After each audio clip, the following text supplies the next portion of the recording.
What if your hobby could actually be your full-time income? It really is possible to go from nothing to having your own online business teaching what you love in 90 days. I mean, it worked out for me and my students who were actually able to leave the 9 to 5 and do this full time. Now, if you think it sounds too good to be true, which I understand, I'll be breaking down the exact strategy you need in order to get started in this video. Make sure to take out a pen and paper because having now run my own online business for the last 7 years, it is super important to have a very clear plan going forward. So we can actually make sure that you don't waste time running around in circles, not knowing what you're doing and just doing the wrong thing and not making any money. With all of that being said, let's get straight to the video. All right, so when it comes to actually making money from your knowledge on social media, the very first step that we need to think is the offer stage. Now, this will be 1 out of 5 steps that I'll be discussing today. And the very first one is the offer. Now, a lot of gurus out there who have never sold before will tell you that, hey, you need to build up an audience. You need to start making videos as soon as possible. Don't sell or don't think about selling anything in the very beginning because, hey, you don't have anybody that watches your videos. So why am I telling you that you need to make sure that you understand what you're going to offer to your audience first? Well, it's very, very simple. What if you have created an amazing video? Let's say, for example, you're in the dog training niche. You've made the amazing video that has gone viral, whether it's TikTok, YouTube, or Instagram or whatever, but you have nothing to sell to your audience.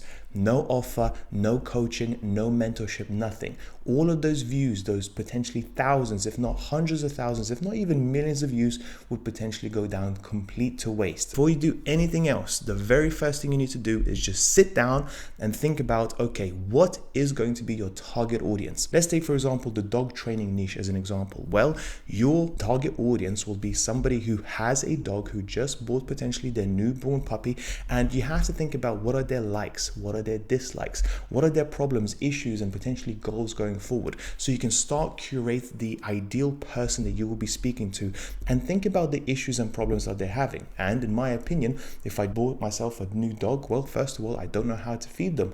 I don't know how to bathe them. I don't know how to take care of them properly. So my content and my offer will be around that subject to explain to my target customers exactly how to look after my dogs as well as possible. And of course, turning them from an untrained nightmare of a puppy to all of a sudden having a fully grown adult male best friend. I have to think about what are my likes, my dislikes of my audience, and exactly what do they want to get out of my content. So that's the very first thing.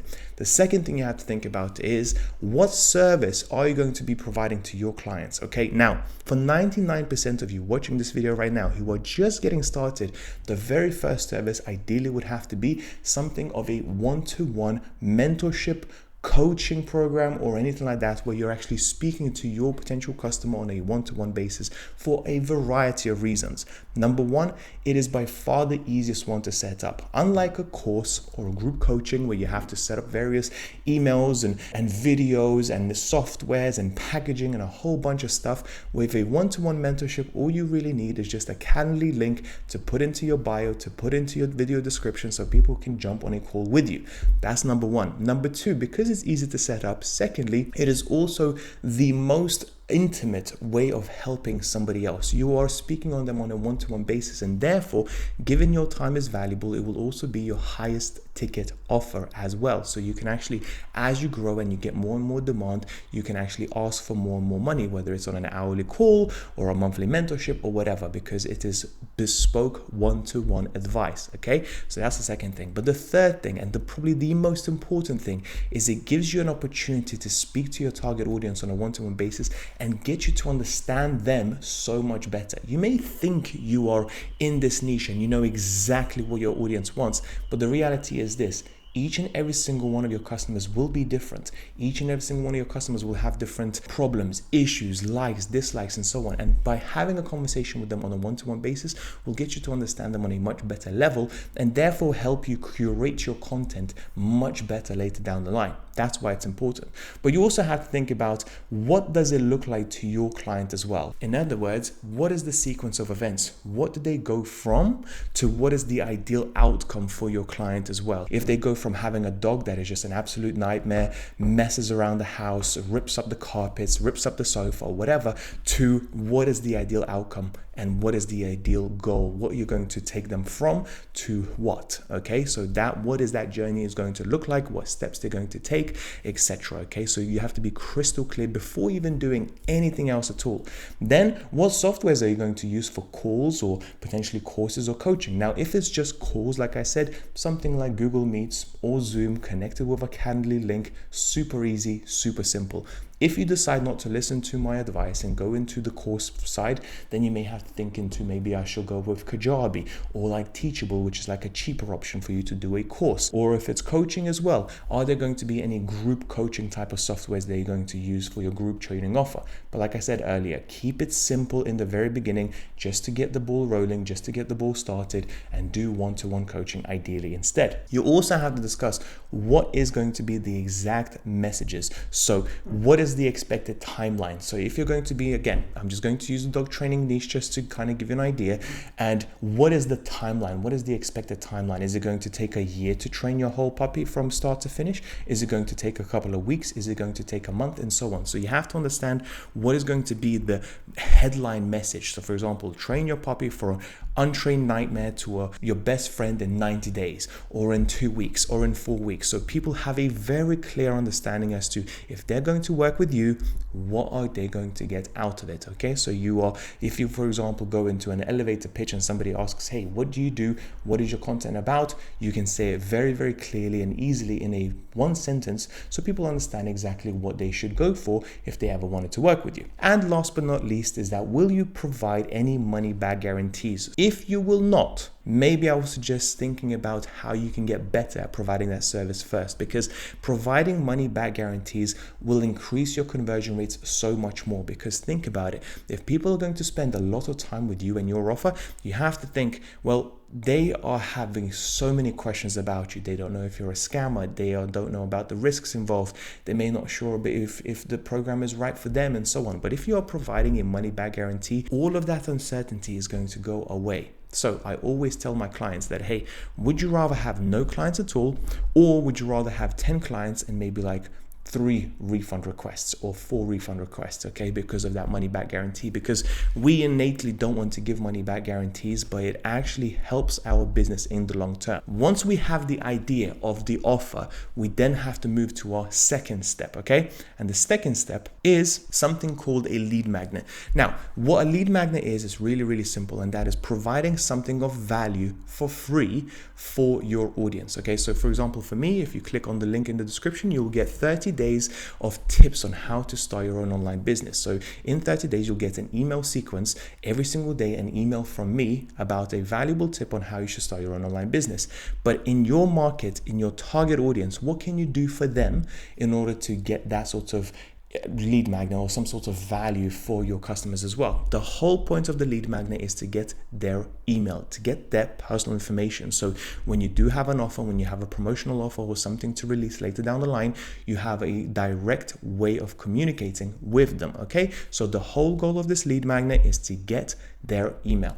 And for example, if let's say you're in the dog training niche again, maybe you're going to give 10 tips to keep your dog healthy and happy each and every single day. So you may speak about different toys, different training exercises, different foods, and all that sort of stuff. And when somebody gives you their email, you will provide those information each and every single day. So get something of value from you completely free of charge. Then you will have to say, okay, what will your viewers give out for their email? So you have to create that lead magnet. So for example, on me, I've got basically 30 days how to scale your business from $0 to $50,000 per month. Okay, so you have to be very, very clear on the messaging. And like I said, if you want to see a good example, just check the link in the description. And then what softwares are you going to use to create one? Now, I personally use Leadpages for the actual lead page itself, and then I use something called ConvertKit to hold all of my emails. Okay, so what we'll do is basically if I want to ever launch anything, I will use ConvertKit to post my emails to every single person that has given me their email. Okay, so you can go for something like MailChimp, and you can use like Squarespace for your lead pages and stuff like that. There are many softwares out there, but if you just want to use the simplest one and the cheapest one, in my opinion, is Leadpages for your lead magnet and ConvertKit for your emails. Okay, and then you can set up your email automation. I'm not the biggest fan of PDFs. I'm not the biggest fan of newsletters or anything like that. I'm a big fan of email automation. So when somebody gives you their email, they'll get 15 to 20 to 30 emails each and every single day of something of value. I think PDFs are like 2019, 2020, and people are not really reading them anymore. I mean, think about it for yourself. How many PDFs have you actually read through that you've got sent in an email? Personally, myself, not many. And then last but not least, also remember that with lead pages, you can create something called ABC testing to maximize your conversions. In one way, you can potentially have a lead magnet that has a video in it. Another one could have a lot more text. Another one could have testimonials. And then you can have those so when somebody clicks on your link, some portion of your audience will get one version, some will get another, and some will get another. And then you will see which one is working the best for you. Now, this may sound like it doesn't make much of a difference, but you'll be surprised. Sometimes a lead magnet with a video will convert 3 times better than the one with text, meaning you'll get 3 times more emails every single time somebody clicks on that link. So it makes sense to use the best converting one. But the only way to find that out is by actually doing ABC testing. Now, if you want to learn more about that, just make sure to leave a comment down below in the video, and I'll make sure to do a video on that subject. We have now spoken about step 1, the offer. What are you going to provide to your audience? Step 2, what are you going to give to your audience for free in exchange for your email? Third is the actual email marketing itself. So essentially connecting ConvertKit to lead pages, meaning when they give you their email, that automation gets triggered straight away. Okay, so that's the very first thing. This is a relatively small step, but a super important one, because email marketing is by far the best converting mechanism you will ever have. If you can, there's anything you can get out of this video, it's this. The more emails you have, the more money you will make. It's that simple. So email marketing should be set up before you even release your first video. Everything needs to be set in place. This is why I said put pen and paper and write this down. You have to set up your lead pages and your email marketing. So when people give you their email, you stay in constant communication with them, providing value as much as possible. Once you've connected it to your lead magnet, again, I can make a video on that. Create an email and start making sure that those automations work. So if you have 10 tips for your puppy or whatever, make sure that each and every single one of those emails do come out each and every single day. Super easy to set up, and setting up a schedule to keep your leads warm at all times. Once the automation is finished, for example, 10 days, 20 days later, you also have to make sure that you continue to stay in contact with your leads by writing up emails once a week, twice a week, no more, I'd say, than 3 times a week, because then your audience can get a little bit fatigued with all of your emails that they're getting. Once we have now done the offer, the lead page, the email marketing, we are now moving on to step number 4, your landing page. Okay, so your landing page is essentially your sales page, and there is a big difference between a landing page and your website. Landing page has only one objective, and that is to get your customer to buy. Okay, in other words, it has to have testimonials, it has to have referrals, it has to have results. If you're selling something in finance, it has to have like money or how much your clients have made and all that sort of stuff. And that is it. It has to have a super clear message behind it. And people that go onto your landing page cannot click off. They cannot go onto your services. They cannot read more about you. They cannot, have a separate page on contact us or anything like that. It's a very, very simple, clear landing page. Okay, you have to make sure that it defines your offer. It clearly outlines what you have said in step number 1. What is the ideal outcome that your viewer is going to get if they sign up to your services? And then creating a very clear message behind it, and then creating a VSL. So VSL is basically a sales video, a visual sales letter, which essentially means it is a nice 3 to 5 minute video that will compel your viewers to book in a call with you, where you can then sell them on your services. It is basically just what it says is basically a video to push your viewers from just looking at your landing page to actually booking in a call. Okay, and then adding in as many potential testimonials or reviews as possible, and connecting it with Calendly or any other calendar related type of software. So when people book in, it actually goes onto your calendar. Again, something that I can easily do a video on. Once we, and I can't stress this enough, once we have figured out our offer, wrote it down, very, very clear, crystal clear in what we have. Once we have done the lead magnet, okay? In other words, making sure that we are giving something of value for free to our audience and building up that goodwill. We have set up email marketing and we are collecting our customer emails. We have got the landing page done. Once all of those 4 pillars are in place, we move on to our 5th pillar, and that is our coaching or course material. Okay, what do I mean by that? If you're going to go down the course route, you have to obviously make sure that you shoot all of your course material, and it has to be very crystal clear. You have to be as value packed as possible, so when people buy, they don't have something called buyer's remorse. In other words, they don't want to get their money back as soon as possible. So you have to make sure that when they buy, when they press buy now, what are they going to get immediately? Okay, even if it's a one-to-one mentorship directly with yourself, I would still highly recommend that you give them something in order to get started, whether it's as simple as a questionnaire, a starter questionnaire before they book and jump on a call with you. They have to get something of value straight away. The last thing you want to have is somebody to click buy now and then nothing happens, but the money has left the account. This is where you have to make sure that it is very, very clear, it makes sense, and it's super helpful straight away, so people don't feel like, oh, did I just make a mistake? And connecting it to your landing page, so when people buy, it is all automated. And the way for me, for example, would be lead pages connected to Teachable if I were to sell a course. Okay, this is a very, very super important step, because if you don't do this correctly, your refund rates are going to go through the roof, and you will have to honor them if you provided a money back guarantee. Once that's done, that is the last step, which is the social media side of things. So now that you have everything in place, okay, social media, that's when you get started. So number one, what are you most comfortable with? And you have to think about, where does your ideal audience actually stay at the most? So if you're going to be in the dog niche, do your people watch videos on YouTube? Do your people scroll on TikTok and Instagram, whatever? So you have to think about which platform are you going to pick first. In my opinion, you should pick one and double down on it. The last thing you want to do is take on absolutely everything, because if you're new to social media, you will feel overwhelmed very, very quickly. If you're on a low budget, you will find it really difficult to script, plan, edit the videos, post them, and continue doing that on repeat time and time again. So just pick one, and it has to be the one that your audience stays on the most. Okay, then study your competition. What works for them? Like, for example, what videos have they made in your category, in your niche, that is doing extraordinarily well for them? Maybe you can provide your own experience and your own insight, but use their idea in order to get started.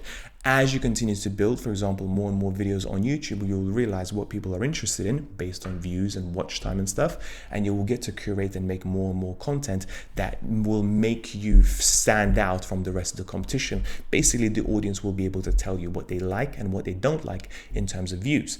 Then, what titles and thumbnails work best as well. Just like we do ABC testing with the lead pages and email marketing, we can also do ABC testing with titles and thumbnails. I can do a separate video explaining that. Also think about the setup of your studio. Now, when I started out, I literally just shot videos off my webcam and I had a white wall. Now I invested into a camera, into a microphone, into lights, into a background, and think about it for yourself. If you're going to take this seriously, maybe you should allocate some time to actually setting up a nice professional looking studio. And then think about what kind of equipment will you need as well. So if you're going to invest, let's say £2,000-3,000 into your equipment, what exactly are you going to buy? In my personal opinion, that is not as important in the very beginning, but it's definitely something that you should potentially look into investing in later down the line, once you have already people coming in, joining on your offer, paying you on a monthly basis or whatever, and therefore you want to upgrade what you have. Also think about getting potential extra support in the form of a thumbnail editor, or potentially a video editor, or potentially a content strategist manager, or just a virtual assistant who will help you upload on each and every single one of the platforms. Because if you think that you can just do this all alone forever for the next 2 to 3 years, you will be burning out very, very quickly, because this is a very intense job. You can make a lot of money, and some of my clients have made up to $50,000 each and every single month selling their own products, like in this form of mentorships, courses, group coaching. But doing these videos time and time again with no help whatsoever can be very difficult. So with all of that being said, now you have to watch this next video here, because pricing is one of the most important factors that are going to determine on how much money you'll actually make from your very first offer. So make sure to watch this video here, and I'll speak to you soon. Bye bye.